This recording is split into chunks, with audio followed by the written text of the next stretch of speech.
नमस्कार, स्वागत है आपका डेली 24 भारत में। मैं हूं आपके साथ अनुप्रिया मिश्रा। रुक करते हैं आज की बड़ी खबरों की शुरुआत करते हैं ग्रेटर नोएडा से। बता दें, ग्रेटर नोएडा में स्थित गौतम बुद्ध विश्वविद्यालय में फीस और भर्ती घोटाले के आरोपों को लेकर आज जोरदार धरना प्रदर्शन किया गया, जहां समाजवादी पार्टी के छात्र नेताओं ने विश्वविद्यालय परिसर में एकत्र होकर प्रशासन के खिलाफ जमकर नारेबाजी की। बता दें, छात्र नेताओं का आरोप है कि विश्वविद्यालय में फीस निर्धारण और एडमिशन प्रक्रिया में भारी अनियमितताएं की गई हैं, जिससे गरीब और मध्य वर्ग के छात्रों का खुला शोषण हुआ है। उनका कहना है कि नियमों को ताक पर रखकर मनमाने ढंग से फैसले लिए गए, जिससे छात्रों का भविष्य खतरे में पड़ गया। धरना प्रदर्शन के दौरान छात्र नेताओं ने विश्वविद्यालय प्रशासन पर गंभीर आरोप लगाते हुए पूरे मामले की निष्पक्ष और उच्च स्तरीय जांच की मांग उठाई। प्रदर्शन के बाद समाजवादी पार्टी के छात्र प्रतिनिधियों ने अपनी मांगों को लेकर प्रशासन को ज्ञापन सौंपा। ज्ञापन में साफ तौर पर कहा गया है कि दोषी अधिकारियों की पहचान कर उसके खिलाफ सख्त कार्रवाई की जाए और छात्रों के हितों की तुरंत सुरक्षा की जाए। अब देखना होगा कि प्रशासन इन आरोपों पर क्या कदम उठाता है। अजूबा इतना भी है कि एक एमटेक का छात्र एग्जाम कोऑर्डिनेटर बन जाता है। ये अजूबा नहीं, इससे अच्छा अजूबा बताता हूँ। सोशोलॉजी का टीचर जो गाजियाबाद एमएमएस से बुलाया जाता है, वो समाज शास्त्र का जो यूनिवर्सिटी में सब्जेक्ट नहीं है उसका टीचर बन जाता है। ये भी अजूबा नहीं है। एक महिला मित्र जो वीसी की थी, जो कि कहीं प्राइवेट लिमिटेड में काम करती थी, उसे यहाँ बुलाकर डीन बना दिया जाता है। ये भी अजूबा नहीं।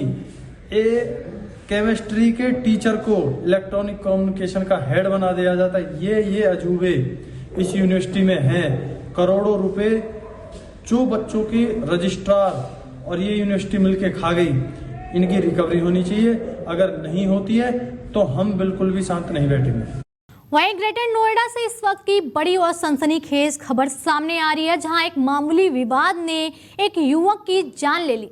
बता दें, गाड़ी साइड करने को लेकर हुए झगड़े में 30 वर्षीय युवक की पीट कर हत्या कर दी गई। यह घटना दादरी थाना क्षेत्र के कैमरालाल गांव की है, जहां जानकारी के मुताबिक कमराला गांव निवासी हरकेश अपने दोस्त मोहित के साथ ग्रेटर नोएडा से गांव लौट रहा था। रास्ते में कुछ युवक क्रिकेट मैच के बाद शराब पीकर सड़क पर गाड़ी खड़ी किए हुए थे। जब हरकेश ने उनसे गाड़ी हटाने को कहा तो विवाद शुरू हो गया और देखते ही देखते मामला मारपीट में बदल गया।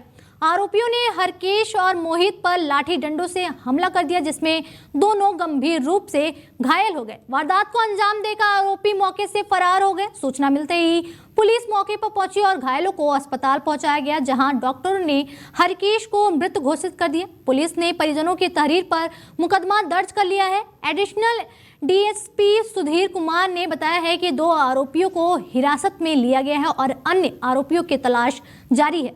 दादरी के कैमराला गांव में कुछ व्यक्तियों में मारपीट हो गई है, जिसमें 2 व्यक्ति घायल हैं। थाना दादरी पुलिस तत्काल मौके पर पहुंची तथा घायल व्यक्ति, जिनके नाम मोहित एवं हरकेश झंडू है, दोनों ही कैमराला गांव के रहने वाले हैं। इन्हें उपचार हेतु अस्पताल में भर्ती कराया गया, जिसमें उपचार के दौरान हरकेश की मृत्यु हो गई। पुलिस ने तत्काल एफआईआर पंजीकृत कर 2 व्यक्तियों को हिरासत में ले लिया है। प्रारंभिक पूछताछ में ये पता चला है कि रात्रि में कुछ लोग शराब पी रहे थे गांव के बाहर। उसी समय मोहित और हरकेश गाड़ी से उधर से आए, गुजरे। इनने गाड़ी को ही लेकर कुछ कहासुनी हुई। इसके बाद इनमें मारपीट शुरू हो गई, जिनमें ये घायल हुए। मृतक का पंचायतनामा कर पोस्टमार्टम की कार्रवाई की जा रही है। अग्रिम विधिक कार्रवाई। वहीं ग्रेटर नोएडा से इस वक्त की बड़ी और चौंकाने वाली खबर सामने आ रही है। ग्रेटर नोएडा के दनकौर कस्बे के बिलासपुर इलाके से एक आपत्तिजनक वीडियो सोशल मीडिया पर वायरल हो रहा है, जिसने इलाके में हड़कंप मचा दिया। वायरल वीडियो में एक होटल का बताया जा रहा है, जहां रोटी बनाने वाला कारीगर तंदूर में रोटी लगाने से पहले उस पर थूकता हुआ दिखाई दे रहा। बताया जा रहा है कि होटल के सामने से गुजर रहे कुछ लोगों ने यह पूरी घटना कैमरे में कैद कर ली, जिसके बाद वीडियो तेजी से सोशल मीडिया पर फैल गया। वीडियो में साफ तौर पर देखा जा सकता है कि होटल में काम करने वाले शख्स रोटी पर थूक लगाकर उसे तवे या तंदूर पर सेक रहा है, जो सीधे तौर पर स्वास्थ्य और स्वच्छता नियमों का गंभीर उल्लंघन है। वीडियो वायरल होते ही स्थानीय लोगों में गुस्सा और आक्रोश देखने को मिल रहा। वहीं मामले की जानकारी मिलते ही पुलिस हरकत में आ गई। पुलिस का कहना है कि वीडियो की जांच की जा रही और आरोपी के खिलाफ कानूनी कार्रवाई की जाएगी। फिलहाल पुलिस पूरे मामले की जांच में जुटी है और यह पता लगाने की कोशिश की जा रही है कि वीडियो कब और किस होटल का है। अगली खबर मुजफ्फरनगर से है, जहां चलती कार में अचानक आग लगने से हड़कंप मच गया। बताया जा रहा है कि यह आग शॉर्ट सर्किट के चलते लगी, जिसने देखते ही देखते पूरी कार को अपनी चपेट में ले लिया। घटना भोकर हेड़ी से अकलपुरा जाते समय हुआ, जब कार खतौली कोतवाली क्षेत्र की गगहर पटरी पर पहुंची। अचानक कार से धुआं निकलता देख कार सवारों ने सूझबूझ दिखाते हुए चलती गाड़ी से कूदकर अपनी जान बचाई। कुछ ही पलों में आग इतनी भयंकर हो गई कि कार पूरी तरह जलकर राख हो गई। कार में रखा कीमती सामान भी आग की भेंट चढ़ गया। गनीमत रही कि इस हादसे में कोई जनहानि नहीं हुई। आग लगने की सूचना मिलते ही स्थानीय लोग मौके पर पहुंचे और पुलिस को सूचना दी गई। पुलिस ने मौके पर पहुंचकर हालात को संभाला। फिलहाल आग लगने की वजह शॉर्ट सर्किट बताई जा रही है और मामले की जांच की जा रही है। ये चलते चलते आग लग गई। कहाँ से कहाँ को जा रहे थे आप? अकलपुरा से बोक्कारेड्डी। तो क्या कुछ सामान था, कितना नुकसान हुआ? नुकसान तो जो भी सामान था सब इसमें ही एडजस्ट है। लड़की को लेने जा रहे थे। लड़की को लेने के लिए जा रहे थे। कोई कीमती सामान लगभग कितना नुकसान हुआ? ये लगभग तो इसमें सामान तो 30-40 हज़ार रुपये का था। कपड़ा लत्ता जो भी था। तो लड़की को लेने के लिए जा रहे? जी हाँ, शादी हुई थी, वो जा रही थी, उसे लेने जा रहे थे। किस जगह हुई थी शादी? बोक्कारेड्डी। ये चलते चलते बता दें, मुजफ्फरनगर में खतौली त्रिवेणी शुगर मिल के अधिकारियों पर एक युवक ने गंभीर आरोप लगाया है, जिससे हड़कंप मच गया। युवक ने शुगर मिल के जीएम कुलदीप राठी और एजीएम विनेश पर कई सनसनीखेज आरोप लगाए हैं। पीड़ित युवक का आरोप है कि दवाई न बेचने पर उसे कंपनी से निकाल दिया गया। इतना ही नहीं, उस पर झूठे शिकायती पत्र खतौली और फुगाना थाने में दिलवाए गए। युवक ने यह भी आरोप लगाया है कि उसके घर में आग लगवाने की साजिश रची गई और बाद में उस पर दबाव बनाया गया कि वह अपने खिलाफ दिए गए शिकायती पत्र वापस ले ले। पीड़ित ने पूरे मामले को लेकर जिलाधिकारी को लिखे शिकायत पत्र सौंपा है और निष्पक्ष जांच की मांग की है। युवक का कहना है कि उसे लगातार धमकाया और मानसिक रूप से प्रताड़ित किया जा रहा। वही मामला सामने आने के बाद प्रशासनिक हलकों में हलचल तेज हो गई। अब देखना होगा कि जिला प्रशासन और पुलिस इस पूरे मामले में क्या कार्रवाई करती है। मैं यहाँ पे खतौली शुगर मिल के खिलाफ आवाज़ उठाने आया हूँ। मैंने यहाँ पे शिकायत करने आया हूँ डीएम साहब से। मैं खतौली शुगर मिल में फील्ड असिस्टेंट के पद पे नौकरी कर रहा हूँ। मैंने 24 तारीख में यहाँ पे शिकायत करी थी, फिर एक 31 तारीख में करी। उसमें प्रशासन ने मेरी कोई मदद नहीं की है। खतौली मिल के जीएम कुलदीप राठी और एजीएम विनेश कुमार ज़बरदस्ती दवाइयाँ बिकवाने का काम करते हैं। जो मना करता है तो वे उसको नौकरी से हटाने की धमकी देते हैं, परेशान करते हैं, माइंडली डिस्टर्ब करते हैं। वहीं नोएडा थाना फेज 1 पुलिस ने बड़ी कार्रवाई करते हुए 2 पहिया वाहन चोरी करने वाले गैंग का पर्दाफाश किया है। पुलिस ने इस मामले में 4 आरोपियों को गिरफ्तार किया है, जिनमें कबाड़ी का काम करने वाले उस्मान और उल्मा नाम के 2 सगे भाई भी शामिल हैं, जो आपस में हमशक्ल हैं। पुलिस के मुताबिक दोनों भाई पुलिस को गुमराह करने के लिए एक जैसे कपड़े पहनते थे। वारदात के दौरान एक भाई चोरी करता था, जबकि दूसरा कबाड़ी की दुकान पर मौजूद रखकर खुद को अलग दिखाता था ताकि शक ना हो सके। गिरफ्तार आरोपियों के कब्जे से 15 चोरी की 2 पहिया गाड़ियां बरामद की गई है। जांच में सामने आया है कि आरोपी चोरी की बाइकों को टुकड़ों में काटकर बेच दिया करते थे, जिससे उनकी पहचान मुश्किल हो जाती थी। थाना फेज 1 पुलिस ने अपराधियों के खिलाफ मामला दर्ज कर लिया है और आगे की जांच जारी है। पुलिस ये भी पता लगाने में जुटी है कि इस गिरोह के तार किस किस इलाके तक फैले हुए हैं। वहीं दिल्ली से इस वक्त की बड़ी खबर सामने आ रही है। बता दें, सुप्रीम कोर्ट ने 2020 के उत्तर पूर्वी दिल्ली दंगों की कथित बड़ी साजिश से जुड़े मामले में उमर खालिद और शर्जील इमाम को जमानत देने से इनकार कर दिया है। हालांकि शीर्ष अदालत ने इसी मामले में कुछ अन्य आरोपियों को जमानत देने का आदेश दिया है। बता दें, इस फैसले के बाद करीब 6 साल पुराने मामले पर एक बार फिर बहस तेज हो गई है। बता दें वहीं सुप्रीम कोर्ट के फैसले पर दिल्ली की मुख्यमंत्री रेखा गुप्ता ने कहा, हम उमर खालिद और शर्जील इमाम को जमानत देने से इनकार करने के अदालत के फैसले का स्वागत करते हैं।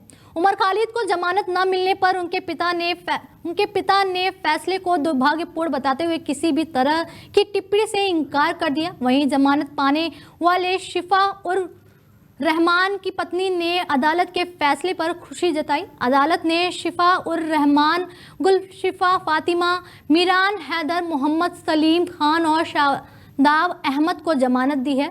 जमानत से इनकार के बाद उमर खालिद की दोस्त बनोजोसना लाहड़ी ने बताया है कि उमर ने कहा है कि अब जेल में ही मेरी जिंदगी है। हालांकि उमर ने अन्य आरोपियों को जमानत मिलने पर खुशी और राहत भी जताई है। वहीं दिल्ली से इस वक्त की बड़ी और सनसनीखेज खबर सामने आ रही है। बता दें मानसरोवर पार्क के रामनगर एक्सटेंशन में शिक्षक वीरेंद्र कुमार बंसल और उनकी पत्नी परवेश बंसल की बेरहमी से हत्या कर दी गई। इस दौरे हत्याकांड ने पूरे इलाके में दहशत फैला दी। पुलिस जांच में सामने आया है कि यह वारदात किसी बाहरी नहीं बल्कि परिवार के किसी करीबी की मदद से की गई है। बताया जा रहा है कि बंसल दंपति किसी अनजान व्यक्ति के लिए दरवाजा नहीं खोलते थे। ऐसे में शक गहराता जा रहा है कि आरोपी परिचित था। गली में लगे एक पड़ोसी के कैमरे में सफेद स्कूटी पर आए दो युवक और उनके पास मास्क लगाए तीसरे संदिग्ध की गतिविधियां कैद हुई है। जांच में यह भी खुलासा हुआ है कि हत्या के वक्त टीवी की आवाज जानबूझकर तेज रखी गई ताकि चीख पुकार बाहर न सुनाई दे। वहीं मृतका परवेश बंसल के गहने गायब मिले, जिससे लूटपाट की आशंका जताई जा रही है। हालांकि घर की अलमारी सुरक्षित पाई गई। पुलिस मृतकों के बेटे वैभव बंसल से पूछताछ कर रही और साथ ही सीसीटीवी फुटेज और कॉल डिटेल्स रिकॉर्ड के आधार पर पूरे मामले की गहन जांच जारी है। पुलिस का दावा है कि जल्द ही इस सनसनीखेज हत्याकांड का खुलासा होगा। वहीं अगली खबर यूपी के लखीमपुर से है। बता दें लखीमपुर खीरी में पुलिस और जनता के बीच की दूरी को कम करने और युवाओं को कानून के प्रति जागरूक करने के उद्देश्य से जनपद के नीमगांव थाने में एक विशेष पहल देखी गई। यहां गोला के एक डिग्री कॉलेज से चयनित छात्र छात्राओं ने थाने का भ्रमण किया और पुलिस की कार्यप्रणाली को करीब से समझा। नीमगांव थाना अध्यक्ष प्रवीर गौतम ने स्वयं छात्र छात्राओं की क्लास ली। उन्होंने युवाओं को पुलिसिंग के विभिन्न पहलुओं, अपराध नियंत्रण के तरीकों और कानून व्यवस्था बनाए रखने की प्रक्रियाओं के बारे में विस्तार से बताया। पुलिस किस तरह अपराधियों पर लगाम लगाती है और तकनीकी का उपयोग कैसे किया जाता है। ड्यूटी के दौरान आने वाली व्यवहारिक और मानसिक चुनौतियों को छात्र छात्राओं ने बारीकी से समझा। एफआईआर दर्ज करने की प्रक्रिया, साइबर अपराध से बचाव और महिला सुरक्षा से संबंधित कानूनों की जानकारी दी गई। चयनित छात्र छात्राओं ने थाना परिषद का निरीक्षण किया और यह जानने का प्रयास किया कि एक पुलिसकर्मी 24 घंटे समाज की सेवा में किस प्रकार समर्पित रहता है। थाना अध्यक्ष प्रवीर गौतम ने छात्रों के सवालों के जवाब देते हुए उन्हें एक जिम्मेदार नागरिक बनने और कानून का सम्मान करने के लिए प्रेरित किया। थाने से बाहर आने के बाद छात्र छात्राओं ने बताया कि इस शैक्षणिक भ्रमण से पुलिस के प्रति उनका नजरिया बदला है। अब ये न केवल कानून की बारीकियों को बेहतर ढंग से समझते हैं बल्कि पुलिसिंग को एक करियर विकल्प के रूप में भी देख रहे हैं। वहीं यूपी से बड़ी खबर सामने आ रही है। बता दें लंबे अरसे से लापता लोक नायिका नेहा सिंह राठौर लखनऊ के हजरतगंज थाने पहुंची। पुलिस उन्हें काफी समय से खोज रही थी। मामला पहलगाम टेरर अटैक के दौरान सोशल मीडिया पर कथित आपत्तिजनक पोस्ट डालने से जुड़ा है। सुप्रीम कोर्ट से नेहा राठौर राहत न मिलने के बाद नेहा हजरतगंज थाने में अपना बयान दर्ज कराने पहुंची। हजरतगंज पुलिस ने नेहा राठौर को कई नोटिस भेजे थे। हालांकि नेहा राठौर के पति का कहना है कि उनको हिरासत में नहीं लिया गया। नोटिस मिलने के बाद आए हैं। पहली नोटिस में 14 दिन का वक्त मांगा था। आज दूसरी नोटिस मिलने के बाद नेहा थाने पहुंची हैं। वहीं नेहा राठौर ने हजरतगंज थाने में अपने बयान दर्ज कराए हैं। जरूरत पड़ने पर नेहा को नोटिस देकर फिर बुलाया जा सकता है। वहीं मिली जानकारी के अनुसार इस मामले में नेहा सिंह राठौर ने सुप्रीम कोर्ट का दरवाजा खटखटाया था, लेकिन वहां से राहत न मिलने के बाद वे कानूनी प्रक्रिया में शामिल होने के लिए हजरतगंज थाने पहुंची। पुलिस ने उन्हें इस मामले में पहले भी कई बार नोटिस जारी किए थे। बता दें कि नेहा राठौर पर आरोप है कि उन्होंने पहलगाम टेरर अटैक के दौरान सोशल मीडिया पर एक ऐसी पोस्ट साझा की थी जिसे पुलिस ने आपत्तिजनक और भड़काऊ माना था। इसी सिलसिले में लखनऊ पुलिस ने मामला दर्ज कर लिया और जांच के लिए उन्हें नोटिस भेजे जा रहे थे। कल मैं जिंदगी में पहली बार कोतवाली गई। पहली बार पुलिस कोतवाली को अंदर से देखा। बहुत अजीब लगा। मैं घूमने नहीं गई थी, मुझे तो पुलिस ने नोटिस भेजकर बुलाया था। क्या आप जानते हैं मुझे क्यों बुलाया गया था?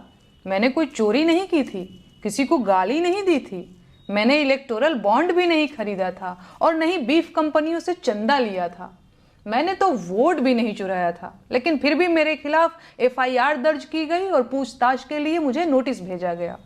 जानते हैं मेरा अपराध क्या था? मेरा अपराध ये था कि मैंने इस देश के प्रधानमंत्री से 4 सवाल पूछ लिए थे। मैंने इस आजाद लोकतांत्रिक देश के एक आजाद नागरिक की हैसियत से इस देश के प्रधानमंत्री की आलोचना कर दी थी। बस ये बात सरकार से बर्दाश्त नहीं हुई। होती भी कैसे? एक किसान परिवार की मामूली लड़की की इतनी हिम्मत कि वो प्रधानमंत्री से सवाल पूछ ले। औकात क्या है इसकी? तो बस भाई, मुझे मेरी औकात याद दिलाने के लिए नोटिस भेजकर थाने बुला लिया गया और मैं गई भी। क्या करती? कानून के हाथ बहुत लंबे होते हैं, बस वो अंकिता भंडारी के असली गुनहगारों तक नहीं पहुंचते और स्पेशल सर्विस मांगने वाले भाजपा के VIP भी उससे बच जाते हैं। कानून के ये लंबे हाथ इंदौर में गंदे पानी से हुई मौतों के जिम्मेदारों तक भी नहीं पहुंचते। कल मैं जिंदगी में पहली बार कोतवाली। बता दें, पीलीभीत जनपद के थाना बरखेड़ा क्षेत्र में दबंगों के हौसले बुलंद हैं, जहां एक युवक को पुरानी रंजिश के चलते दबंगों ने घेर कर बेरहमी से पीट दिया। बता दें, घटना का वीडियो अब सोशल मीडिया पर तेजी से वायरल हो रहा है, जिससे कानून व्यवस्था पर अब गंभीर सवाल खड़े हो गए हैं। पीड़ित युवक ने मीडिया के सामने आप बीती सुनाते हुए बताया है कि वह अपने घर में होने वाली बहन की शादी का सामान खरीदने के लिए पोटा कला गया था। तभी पुरानी रंजिश को लेकर हाथ लगाए बैठे दबंगों ने उसे अकेले पाकर घेर लिया और लात घूंसों और डंडों से उसकी जमकर पिटाई कर दी। पीड़ित का आरोप है कि मारपीट के दौरान दबंगों ने न केवल उसे शारीरिक चोटें पहुंचाई बल्कि उसका मोबाइल फोन भी छीन लिया। घटना के बाद पीड़ित किसी तरह अपनी जान बचाकर वहां से भाग निकला और पुलिस की शरण में पहुंचा। मारपीट का वीडियो अब सोशल मीडिया पर वायरल होने के बावजूद पीड़ित का कहना है कि पुलिस ने अभी तक इस मामले में कोई ठोस कार्रवाई नहीं की है। वहीं पीड़ित ने थाना बरखेड़ा में लिखित प्रार्थना पत्र देकर न्याय की गुहार लगाई है। पीड़ित का आरोप है कि पुलिस की ढिलाई के कारण आरोपियों के हौसले और भी बढ़ गए हैं। पीड़ित और उसके परिवार ने डर व्यक्त किया कि यदि समय रहते पुलिस ने आरोपियों को गिरफ्तार नहीं किया तो दबंग भविष्य में किसी बड़ी अनहोनी या जानलेवा घटना को अंजाम दे सकते हैं। वहीं पीड़ित ने उच्च अधिकारियों से मामले का संज्ञान लेकर आरोपियों के खिलाफ सख्त कार्रवाई की मांग की है। वहीं नए साल के पहले ही दिन पुलिस को चुनौती देने वाले लुटेरों के खिलाफ मैनपुरी पुलिस ने बड़ी कार्रवाई की। 1 जनवरी को दिन दहाड़े दंपति से लूट करने वाले गिरोह के दूसरे मुख्य आरोपी को पुलिस ने बुधवार देर रात एक मुठभेड़ के बाद गिरफ्तार कर लिया। जवाबी फायरिंग में बदमाश के पैर में गोली लगी, जिससे जिला अस्पताल में भर्ती कराया गया। बता दें कि 1 जनवरी को मैनपुरी से अपने गाँव जा रहे एक दंपति को बाइक सवार बदमाशों ने निशाना बनाया। बदमाशों ने दंपति को गोली मारकर उनसे सोने के आभूषण, मोबाइल और नकदी लूट ली थी। इस सनसनीखेज वारदात के बाद पुलिस अधीक्षक और अपर पुलिस अधीक्षक ने आरोपियों की गिरफ्तारी के लिए कई टीमें गठित की, लेकिन पुलिस ने CCTV कैमरों की मदद से लुटेरों की पहचान की थी। मामले में एक आरोपी पहले ही जेल जा चुका था, जबकि दूसरा फरार चल रहा था। बुधवार देर रात SOG टीम और कोतवाली पुलिस को मुखबिर से सूचना मिली कि आरोपी किसी अन्य वारदात की फिराक में है। पुलिस ने घेराबंदी कर बाइक सवार बदमाश को रोकने का प्रयास किया। खुद को घिरा देख बदमाश ने पुलिस पर फायरिंग शुरू कर दी, जिसके बाद पुलिस की आत्मरक्षा फायरिंग में बदमाश के पैर में गोली लगी और वह बाइक समेत गिर पड़ा।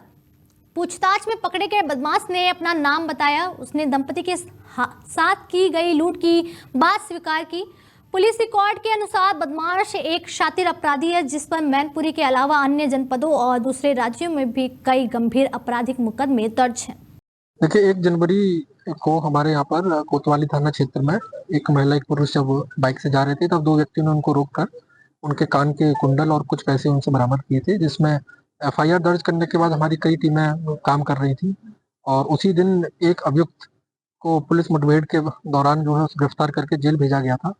उसी में पुलिस लगातार दबिश दे रही थी, लगातार चेकिंग कर रही थी और आज चेकिंग के दौरान एक अभियुक्त संदिग्ध बाइक आती हुई दिखी और उसी के दौरान जब भागने लगी तो पुलिस ने पीछा किया और उसमें दोनों तरफ से फायर हुई। जो अभी जो दूसरा अभियुक्त था वो पुलिस मुठभेड़ हो गई, उसके पैर में गोली लगने के कारण उसको हॉस्पिटल भेज दिया। उससे जो कान में जो कुंडल पहने थे, जो चोरी हुई, उन्होंने जो लूट की थी, वो आज बरामद हो गए हैं। और वो बाइक भी आज बरामद इससे हुई है कि जिस बाइक से ये लोग जो घटना को इन्होंने अंजाम दिया था। ये जो अभी अभियुक्त पुलिस के द्वारा जो अभी मुठभेड़ में भेजा गया, इस पर लगभग 25 मुकदमे दर्ज हैं। कुछ मुकदमे इटावा के भी हैं, कुछ मैनपुरी के भी हैं, और एक जो है अहमदाबाद से भी ये वांछित है। वहीं उत्तर प्रदेश सरकार द्वारा गौवंश के संरक्षण के लिए करोड़ों रुपए खर्च किए जा रहे हैं, लेकिन कौशाम्बी ब्लॉक के ग्राम पंचायत मेवहर से आई तस्वीरों ने सिस्टम की पोल खोल कर रख दी। यहाँ की सरकारी गौशाला अब मौतशाला में तब्दील हो चुकी है, जहां मवेशियों के छत विछत शव जिम्मेदारों की संवेदनहीनता की कहानी बयां कर रहे हैं। मेवहर गौशाला से जो तस्वीरें सामने आई है वो विचलित करने वाली है। गौशाला परिसर के अंदर गौवंश के शव छत विछत अवस्था में पड़े मिले। आलम है कि मृत पशुओं को ठिकाने लगाने तक की जहमत नहीं उठाई गई, जिससे पूरे परिसर में बदबू और बीमारियां फैलने का खतरा बढ़ गया है। ग्रामीणों और राहगीरों का आरोप है कि गौशाला में भ्रष्टाचार का खेल चल रहा। मवेशियों के लिए न तो पर्याप्त चारे का प्रबंध है और न ही पीने के साफ पानी का। बीमार पशुओं को देखने के लिए कोई डॉक्टर समय पर नहीं आता। बिना उपचार के गौवंश तिल तिल कर मरने को मजबूर है।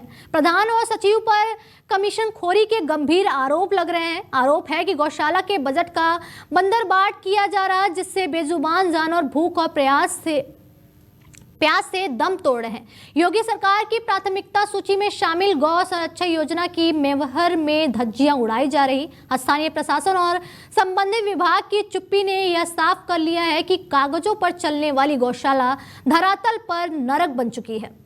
फिलहाल इस बुलेटिन में मेरे साथ इतना ही। दीजिए इजाजत, नमस्कार।